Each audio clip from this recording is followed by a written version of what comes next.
Everyone, हम आज करेंगे पॉलिनोमियल्स। आपका क्लास 9 का जो चैप्टर है मैथ्स का, उसका basically theory part.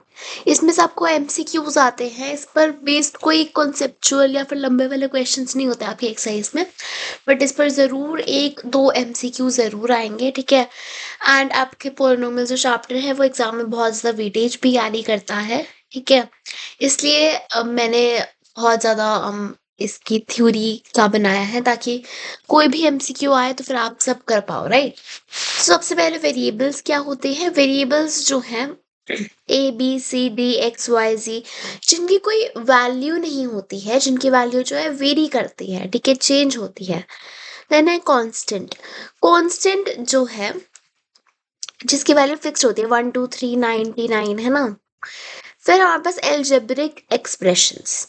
Algebraic expressions जो हैं वो टर्म्स के कॉम्बिनेशन होते हैं और ऑपरेशंस के, ठीक है। जैसे कि 2y एक टर्म है, 2y माइनस 3y प्लस 4, ये एक क्या हुआ, expression. X square plus 4y plus 3 भी एक एक्सप्रेशन हुआ। सिर्फ एक्स स्क्वायर भी एक एक्सप्रेशन हुआ बिकॉज हम लिख सकते हैं एक्स स्क्वायर प्लस 0, है ना। फिर हमारे पास पॉलिनोमियल्स क्या होते हैं, वो एल्जेब्रिक एक्सप्रेशन जिनके अंदर जो वेरिएबल है उसकी पावर एक होल नंबर है। होल नंबर क्या होता है, 1 2 3, आगे आगे आगे, as its power dx is equals to ax plus b। अच्छा, इसके पास एक वेरिएबल होना चाहिए, ठीक है। एक्स है मान लो वेरिएबल, उसके ऊपर होल की पावर होनी चाहिए, मतलब कोई होल नंबर ही पावर होना चाहिए। ये किस फॉर्म में होते हैं, पी एक्स ए x plus B.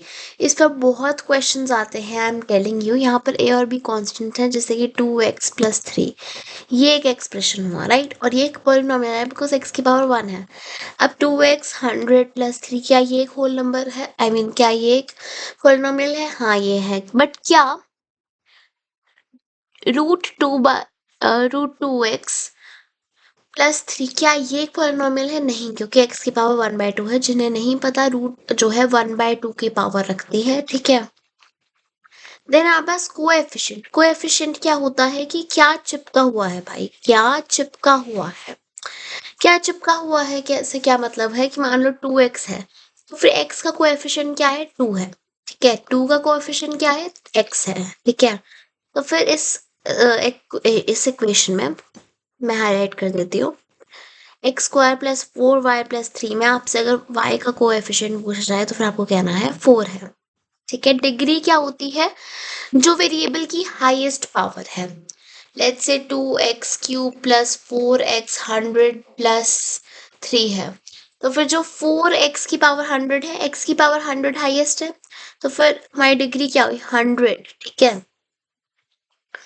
Okay, then हमारे पास कांस्टेंट टर्म, एक टर्म जिसके अंदर कोई वेरिएबल नहीं है, जैसे 3, और जो हमारी फॉर्म थी सिंपल, उसके अंदर ये b, a और b कांस्टेंट है ना, ये तो लिखने का तरीका है। तो लेट्स से यहाँ पर 3x + y+4 है, तो ये जो 4 है ये कांस्टेंट टर्म है, इसके अंदर कोई भी वेरिएबल नहीं है, ठीक है। देन हमारे पास है पॉलिनोमियल्स किस किस टाइप के हो सकते हैं। सबसे पहले तो हम देखेंगे on the basis of terms, कितनी टर्म्स है उसमें, इसके बेसिस पर ये 3 टाइप्स के हो सकते हैं।